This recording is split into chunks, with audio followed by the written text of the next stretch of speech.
This is a video about adding some irrigation line to my drip system. We're going to be working with this 1/2-inch diameter tube and some plastic fittings.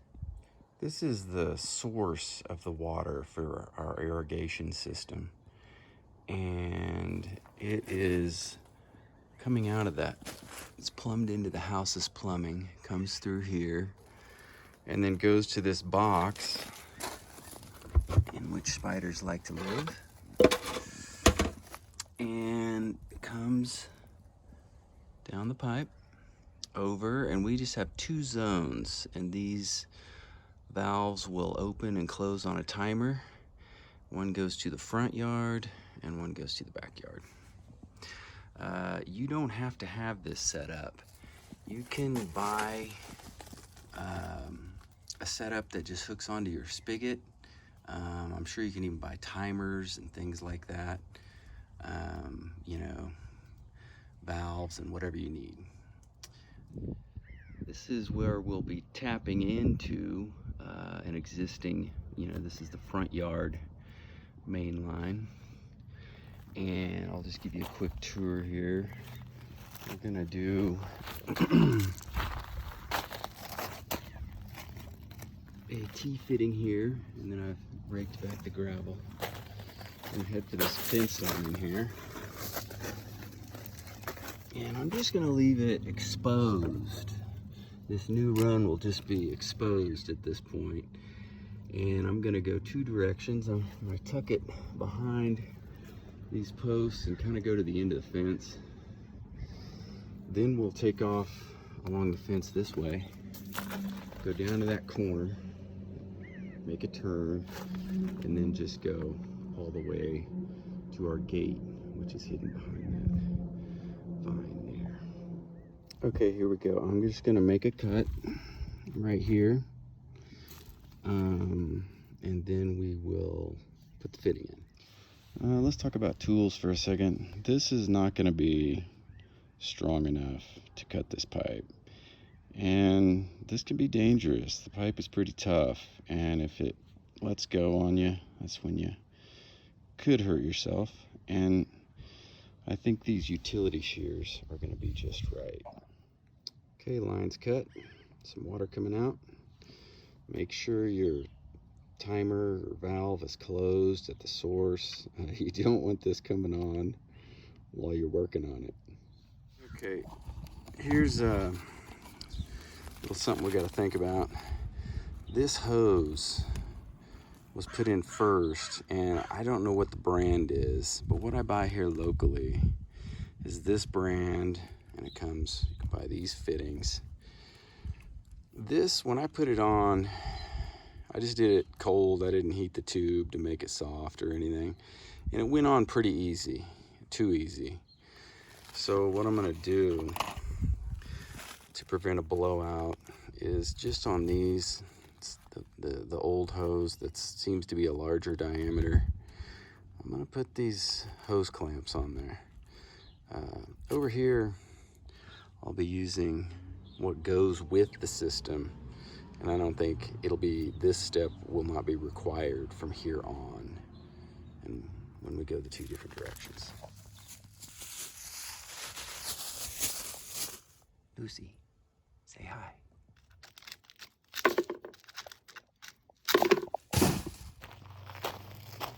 I was gonna jack up my flip-flops for sure. Okay, I'm not gonna lie, this stuff is kind of hard to get on, these barbed fittings, but I was even pushed it down almost to the end. It got hard, so I was even heating it while it was on here, and then was able to slide it all the way in. And listen, you gotta get it clear up here to the stop to these round things, and then if you don't, you're risking a blowout. So you can also just get these wet, get the hose wet on the inside, makes it easier to slide onto. Okay, here we're gonna cut this first run. We'll hold it down here where we want it,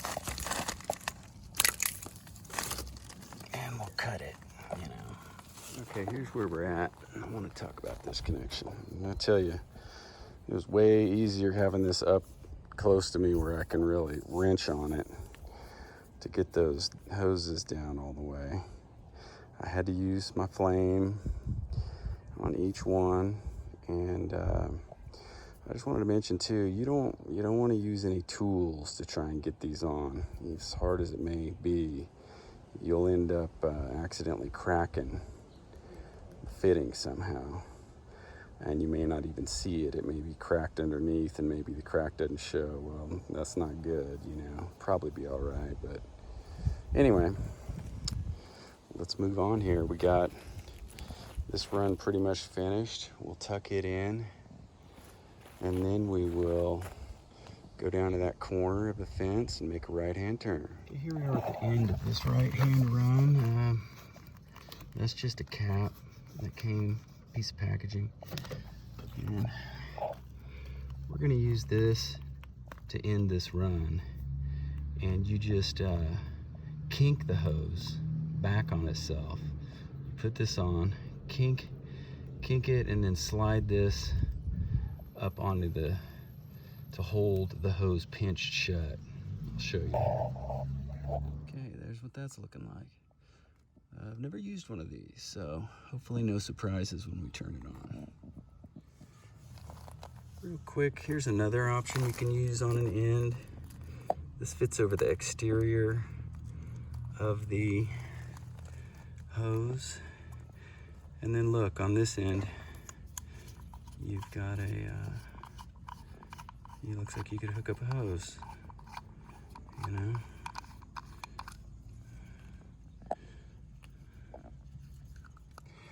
Okay, here we're starting our 90-degree turn.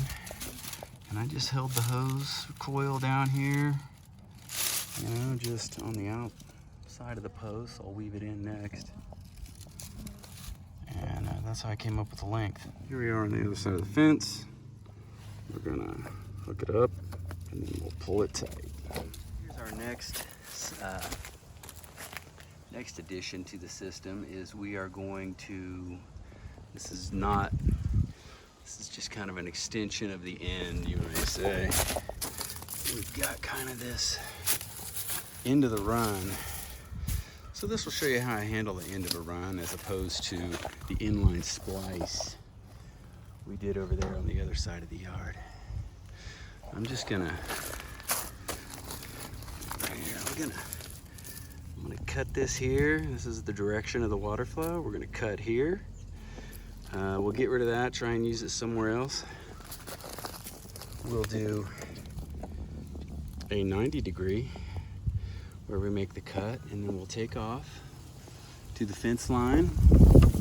And just like the other one, we'll do a left hand and a right hand run with this T right there. It's kind of blowing. I don't know if I can do this with one hand, but I'll just kind of try and show you. Getting this up here.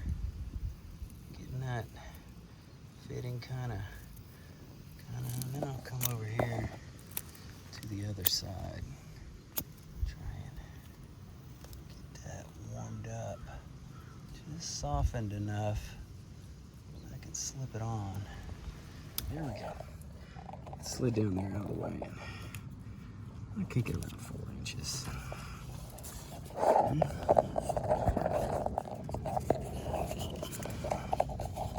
There we go. And both hands, I just slid it up on there. It's gonna keep that kink.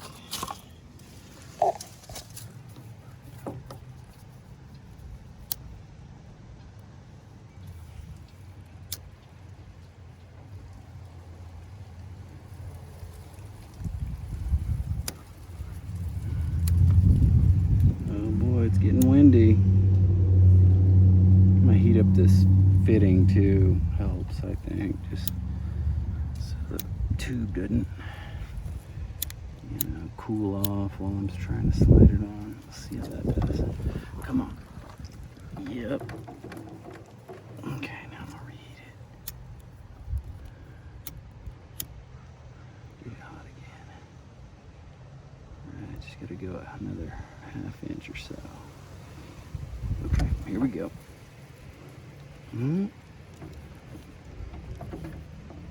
There's that one.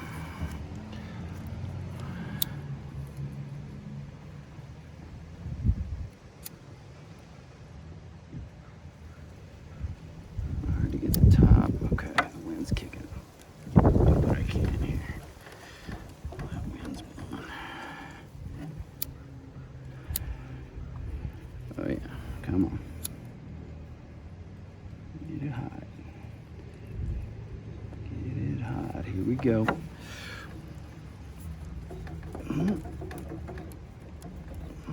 Okay. One more time. I got the top of it pretty good there. Bam.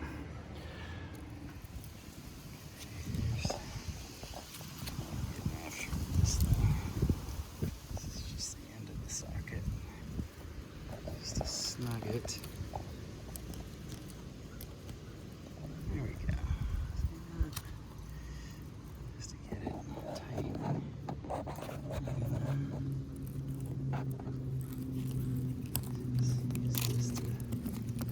Just to get it.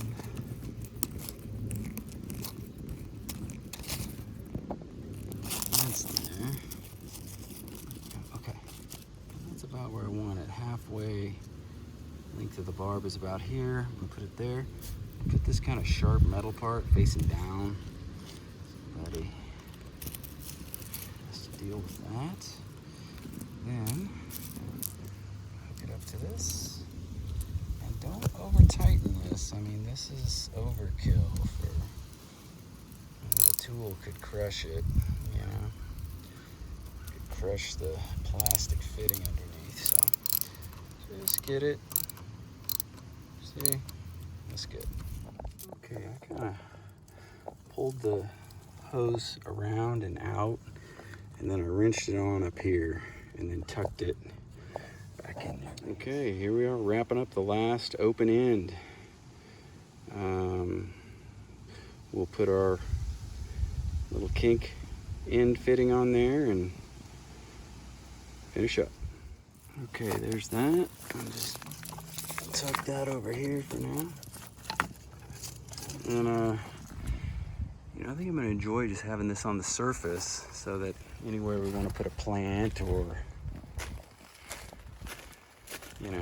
I also use them to feed bird feeders and everything. And I'm gonna do a separate video on this.